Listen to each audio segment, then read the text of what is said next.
सम्मानित मुल्क के मालिकों, मैं बौद्ध भिक्षु सुमित रतन आज मैं आप लोगों को इस देश भारत के बहुत ही प्रमुख प्राचीन राजवंश की गौरव गाथा और उनका इतिहास बताने आया हूं।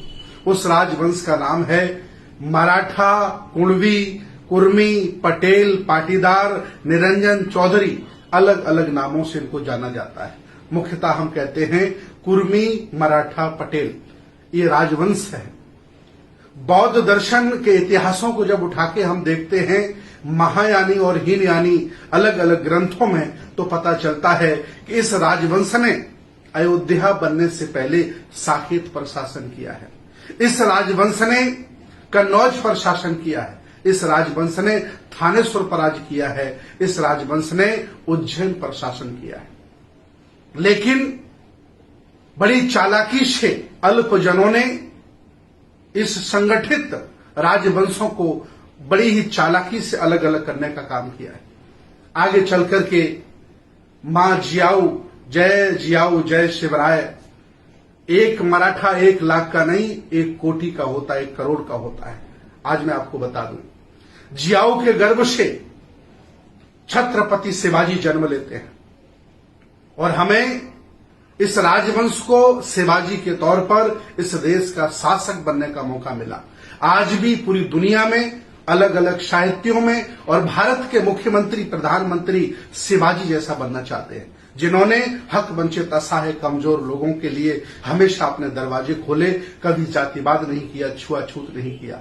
और कुर्मी मराठा समाज के राजा महाराजाओं, आज मैं आपको बताना चाहता हूं कि आपके राजा का राज तिलक कैसे हुआ। ये बताने की बात नहीं, आप सभी लोग जानते हो। क्यों? क्योंकि आपको ये लोग कुलीन मानते हैं। इसलिए मैं आपसे आह्वान करता हूं कि जब जब आपको मौका मिला, बेहतर प्रदर्शन करके दिखाया, चाहे शिवाजी के तौर पर मिला हो और चाहे छत्रपति साहू जी महाराज के तौर पर मिला हो। आप ही हैं जिन्होंने हक वंचित, असहाय, कमजोर लोगों को, ओबीसी को 50% आरक्षण देने का काम किया। कोई नहीं दे सका, क्योंकि आप जानते थे कि इन निर्बलों को कैसे सबल बनाना है। जगह जगह जहां जहां भी आपको मौका मिला, आपने हमेशा बेहतर प्रदर्शन करने का काम किया। इसके बाद सयाजीराव गायकवाड़, वो भी आपके वंश परंपरागत से आते हैं, लेकिन धनगर पाल वंश से भी उनका ताल्लुकात है। इन्होंने भी बेहतर काम करने का प्रयास किया। बाबा साहब को विलायत भेजने के लिए सयाजीराव गायकवाड़ का कितना बड़ा योगदान है, पूरा भारत जानता है।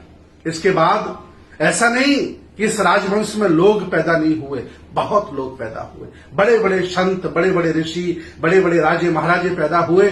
इसके बाद इस वंश में संत तुकाराम जन्म लेते हैं, अंधविश्वास, पाखंड, रूढ़ियों के खिलाफ जिन्होंने पूरा जीवन लगा दिया। और बाद में नफरत करके, ईर्षा द्वेष करके इन अल्पजनों ने, जिन्हें आप बामन कहते हैं, इन्होंने संत तुकाराम की हत्या की।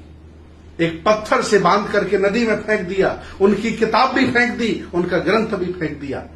पूरा मराठा समाज जानता है, पूरे देश के लोग जानते हैं। क्यों? क्योंकि आपकी ऊंची आवाज, आपका ऊंचा घर, आपका ऊंचा ज्ञान उन्हें पसंद नहीं है।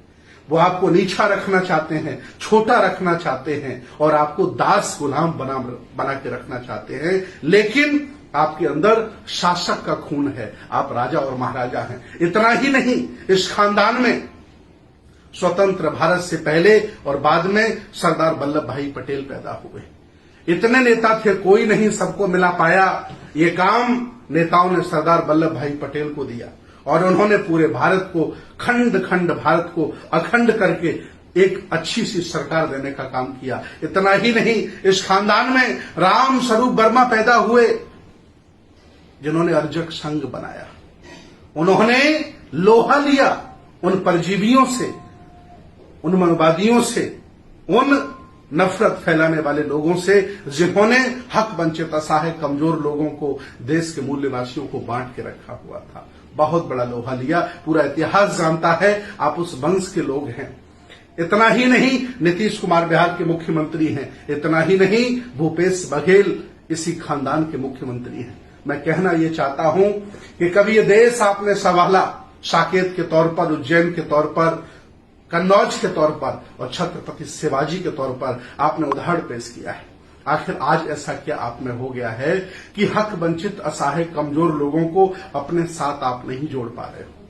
अगर ये मादा आप नहीं दिखा पा रहे हैं, इसीलिए अल्पजन यहां शासक बना बैठा है। अगर ये ताकत आप दिखा देते, सभी हक वंचित, असहाय, कमजोर लोगों को अपना छोटा भाई मानकर इकट्ठा कर लेते, तो मैं दावे के साथ कहता हूं इस भारत के फिर आप शासक होते। मैं पूछना चाहता हूं, कितने राष्ट्रपति हुए आपके, कितने प्रधानमंत्री बने आप, सुप्रीम कोर्ट में जज कितने हैं आपके, हाई कोर्ट में जज कितने हैं आपके, जिलाधिकारी कितने हैं आपके, जमीन में हिस्सेदारी कितनी है आपकी? क्यों? क्योंकि हम लोगों ने मानसिक गुलामी स्वीकार कर ली है। हम लोगों ने अपने आप को दास स्वीकार कर लिया। उठो, जागो मराठाओं, कुर्मी समाज के लोगों, ये देश तुम्हें फिर पुकार रहा है और चाहता है कि आप शासक बनो और हक वंचित असहाय समाज को आगे बढ़ाने का काम करो। आप हमेशा हक वंचित समाज की रक्षा करते रहे, हमेशा आपने समता का शासन किया, कभी छुआछूत भेदभाव नहीं माना, सबको गले लगाया। ऐसे शासक की आज भारत को फिर जरूरत है। आइए, इतिहासकारों ने तो यहां तक लिखा है कि सम्राट अशोक के खानदान के आप हैं। दुनिया के बड़े बड़े फेमस इतिहासकारों ने आपको सम्राट अशोक के खानदान का बताया है, शिवाजी को अशोक के खानदान का बताया है। ये भी इतिहास मिलता है। बेशक हम एक ही खानदान के लोग रहे होंगे, लेकिन बांटने वालों ने हमें बांट दिया होगा और हमें लूट लिया होगा। हम इसलिए लूट रहे हैं क्योंकि हम बटे हैं।